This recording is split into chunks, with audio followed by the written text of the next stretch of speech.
మహాకుంభమేళాలో తీవ్ర విషాదం. పదుల సంఖ్యలో భక్తులు చనిపోయారు. ఆ మహా విషాదం తర్వాత ప్రభుత్వం ఎలాంటి చర్యలు తీసుకుంది? గతం నుంచి ఎలాంటి పాఠాలు నేర్చుకోవాలి?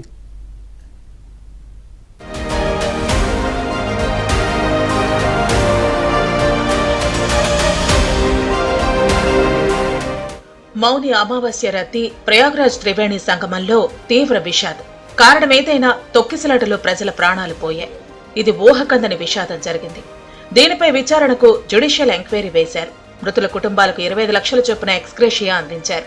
ఈ తొక్కిసలాట తర్వాత రాష్ట్ర ప్రభుత్వం కొన్ని కీలక నిర్ణయాలు తీసుకుంది. కుంభమేళా నిర్వహణలో కీలక మార్పులు చేసింది. వీవీఐపీ పాసులను పూర్తిగా రద్దు చేసింది. భక్తుల రద్దీని నియంత్రించేందుకు మహాకుంభమేళా జరుగుతున్న ప్రాంతంలోకి ఎలాంటి వాహనాలు ప్రవేశించకుండా యోగి సర్కార్ నిషేధం విధించింది. ఈ ప్రాంతాన్ని నో వెహికల్ జోన్ గా ప్రకటించింది. వాహనాల ప్రవేశానికి ఎలాంటి మినహాయింపులు లేవని ప్రభుత్వం తేల్చి చెప్పింది. వీవీఐపీ స్పెషల్ పాస్లను రద్దు చేస్తున్నట్లు తెలిపింది.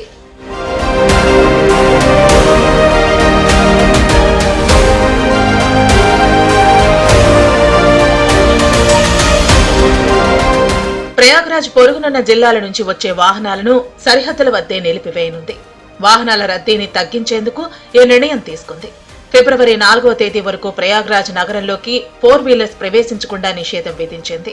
భక్తుల సౌకర్యార్థం కుంభమేళా జరుగుతున్న ప్రాంతంలో 1 వే రూట్ ట్రాఫిక్ వ్యవస్థను అమల్లోకి తెస్తున్నట్లు ప్రకటించింది. ఇప్పటికే దాదాపు 20 కోట్ల మంది భక్తులు దాంట్లో ప్రయాగ్రాజ్కి వెళ్లి రావడం జరిగింది. జరిగినటువంటి సంఘటన చాలా బాధాకరం. భవిష్యత్తులో ఇలాంటి సంఘటనలు జరగకుండా, ఎందుకంటే 45 కోట్ల నుంచి 50 కోట్ల మంది భక్తులు వస్తున్నారు. దానికి 12 కిలోమీటర్లు ఘాట్లు ఏర్పాటు చేయడం జరిగింది. నిన్న అర్ధరాత్రి 1 గంట నుంచి 2 గంటల సమయంలో ఈ దురదృష్టకర సంఘటన జరగడం జరిగింది. దీని మీద ఒక ఎంక్వైరీ కమిషన్ కూడా వేయడం జరిగింది. నివేదిక వచ్చిన తర్వాత ఎక్కడ లోతుపాట్లున్నాయి, ఎక్కడ తప్పు జరిగిందో దాన్ని సరిదిద్దుకొని, ఎక్కడ ఒకలా ఉద్దేశపూర్వకంగా ఎక్కడ తప్పిదం చేస్తుంటే దాన్ని ఖచ్చితంగా దాని మీద చర్యలు తీసుకునే అవకాశం ఉంది. చిరు వ్యాపారులు రోడ్లపై దుకాణాలు పెట్టుకుంటే వాటిని వెంటనే ఖాళీ స్థలాల్లోకి మార్చాలని స్థానిక యంత్రాంగాన్ని యోగి ప్రభుత్వం ఆదేశించింది. మేళా జరుగుతున్న చోట పెట్రోలింగ్ ను పెంచాలని పోలీస్ అధికారులను రాష్ట్ర ప్రభుత్వం ఆదేశించింది. భక్తులు ఎక్కడా ఆగకుండా వారికి అందుబాటులో ఉన్న ప్రయాణ మార్గాల గురించి ఎప్పటికప్పుడు తెలియజేయాలని సూచించింది. సంగం ఘాట్లోనే కాదు, ప్రయాగ్రాజ్ లో ఎక్కడ స్నానం చేసినా పుణ్యం వస్తుందని ప్రచారం చేస్తోంది ప్రభుత్వం.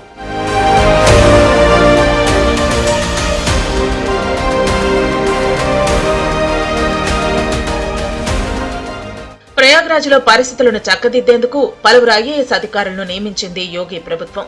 ప్రభుత్వంలోని వివిధ శాఖల మధ్య సమన్వయాన్ని పెంచారు. కౌశాంబి, వారణాసి, అయోధ్య, మీర్జాపూర్, బస్తీ, జాన్పూర్, రాయ్బరేలీ లాంటి జిల్లాల అధికారులను సైతం ప్రయాగ్రాజ్ లో మోహరించారు. క్రౌడ్ మేనేజ్మెంట్ పై ప్రత్యేక దృష్టి పెట్టారు. ముఖ్యంగా ప్రయాగ్రాజ్ రైల్వే స్టేషన్లో భారీగా భక్తులున్నారు. దీంతో వారిని తమ స్వస్థలాలకు తీసుకువెళ్లాలని ఉత్తరప్రదేశ్ ఆర్టీసీని సీఎం ఆదిత్యనాథ్ ఆదేశించారు.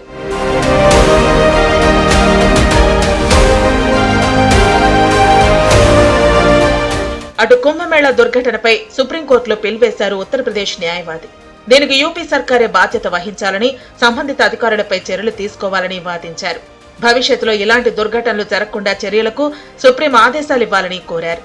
అయితే ప్రభుత్వం ఎన్ని చర్యలు తీసుకున్నా కుంభమేళా లాంటి చోట భక్తులు కూడా అప్రమత్తంగా క్రమశిక్షణతో మెలగాల్సి ఉంది. లక్షలాది మంది ఒకే ఘాట్లో స్నానాలు చేస్తుంటారు. కాబట్టి జనం తక్కువగా ఉన్న ప్రాంతాలను ఎంచుకోవాలి. మౌని అమావాస్య లాంటి కీలక రోజుల్లో కాకుండా తక్కువ మంది వచ్చే రోజుల్లో త్రివేణి సంగమంలో స్నానం చేయాలి. వదంతులను నమ్మకూడదు.